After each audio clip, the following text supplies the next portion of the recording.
Hello model engineers. Right, today what I wanted to do is show some short footage of this boiler I've got powering a Stuart no.1 engine. It turns out that a model engineer that lives fairly close to me built a lovely Stuart no.1 from castings. Real nice engine, looks the part and runs great on air.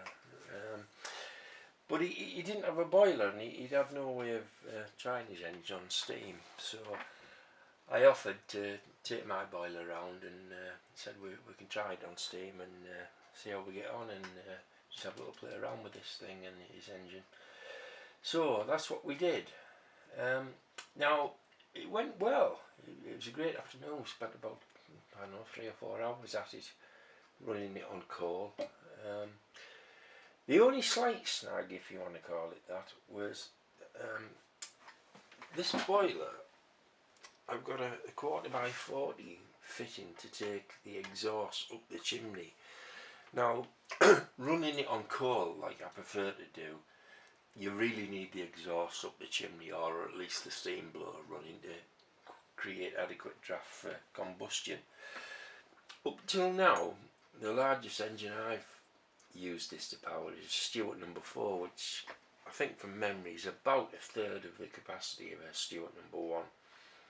So this 1/4x40 fitting, taking a 5/32 pipe, was adequate for my engine.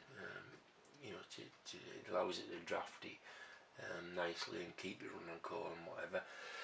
But it turns out that for the Stuart no.1 with the extra volume of steam, it was inadequate, and the engine was choking a bit and getting a bit lumpy and developing a lot of condensation, trying to evacuate the steam through a constricted fitting. So what we ended up doing actually was running the engine just venting to atmosphere without drafting up the chimney, which was fine. The engine ran great. It ran as smooth as a Swiss watch. Very nice engine. But the only snag was it meant that to keep the fire burning properly, we had to use the steam blower on this boiler to create adequate draft. And of course, it meant that half the steam was going to the engine and half was going up the chimney trying to keep the fire going. So that was a bit of a drawback. It meant we used an awful lot of water and, you know, pumping water into it, shoveling coal as well. It's quite a job for one person. You wouldn't think it, but you'd be surprised. It's really thirsty. I think it boils something like 1.5 gallons an hour, which, as I say, doesn't sound a lot, but when you've got a little hand ram to pump it in and you're trying to put coal in as well, it's quite a lot. In fact, if it was really racing away, powering a bigger engine like the Stuart no.1, I think it would get through probably even more than 1.5 gallons an hour. It's certainly thirsty, but I guess in saying that, when saying it's thirsty, it means it's doing its job, doesn't it? It's boiling the water like it should. But anyway, that's pretty much all I can say about the boiler now. That's the little preamble. So we'll go and have a look, see what me and Craig got up to with this Stuart no.1. Okay, thanks.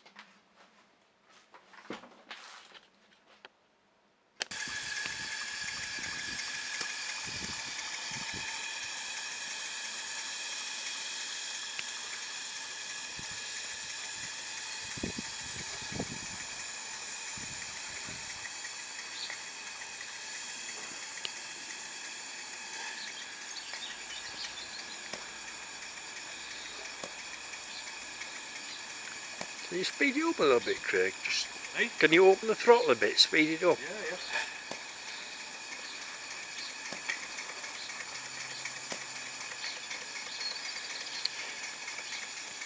As you can see, the Stuart no.1 is running sweetly on the 5-inch fire tube boiler, running on coal at the moment.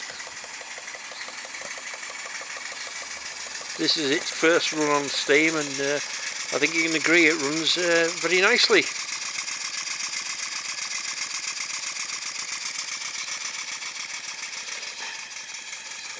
initially we did have the exhaust running up the chimney, but the pipe we were using was a little bit too constricting, so as you can see the steam exhaust at the moment is just venting to atmosphere, which isn't really helping the boiler, but nevertheless it does run very nicely. A shot with the boiler there. Okay, I hope you enjoyed that.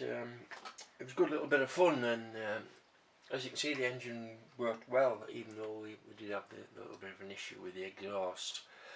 What I hope to do in a few weeks time is try again, this time though using a more suitable exhaust pipe. I'm going to do a little bit of a modification to the boiler to take a bigger exhaust, and hopefully by that time the pair of us will be a bit more organised. I can take a bit longer video, but anyway, watch this space and we'll give it another try in a few weeks maybe.